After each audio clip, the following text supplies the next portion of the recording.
দেখি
দাদা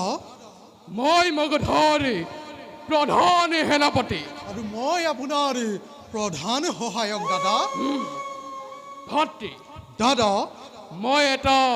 প্ৰতিজ্ঞা গ্ৰহণ কৰিছো কি প্ৰতিজ্ঞা দাদা ভিখাৰী প্ৰতিজ্ঞা ভাই ৰজা সূৰ্যসিংহৰ কোমল গলত মোৰ তৰোৱালৰ কোমল পৰশে দ্বিখণ্ডিত কৰাৰ প্ৰতিজ্ঞা ভাই কিন্তু মই ইয়াত কোনো কাৰণ দেখা নাই দাদা অবধি ভাই দাদা তই এতিয়া ইয়াৰ কাৰণ বুজা নাই শুন যিজনে মোৰ পিতৃক হত্যা কৰি মগধৰ ৰাজসিংহাসন পদাৰ্পণ কৰিলে আৰু চা ভাই তই জানো এটা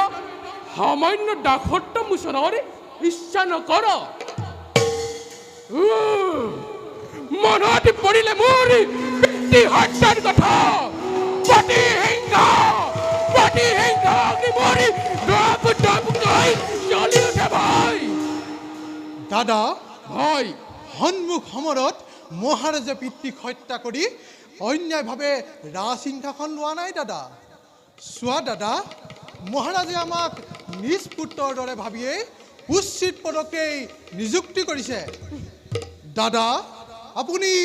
মহাৰাজৰ অহিত চিন্তা নকৰিব ভাবি চাওক দাদা মহাৰাজ আমাৰ বৰ আপোন সেইটোৰ আপোন হ'ব পাৰে যিটোৰ শত্ৰু এই পৃথিৱীত তোৰ বাহিৰে সকলোকে শত্ৰু বুলি ভাবো মই আৰু যদি তই মোৰ বিৰুদ্ধে থিয় দিয় তেতিয়া কি মোকো হত্যা কৰিব তুমি তোকো শত্ৰু বুলি ভাবিম মই যদি তই মোৰ বিৰুদ্ধে থিয় দিয় তোক মই ভাতৃ বুলি নাভাবো বৰং শত্ৰু বুলিয়ে ভাবিম বুজিলো দাদা বাৰু সেইবোৰ বাদ দিয়ক যাওঁ ব'লক ৰাজসভালৈ যাওঁ বল ভাই কিন্তু মনত ৰাখিবি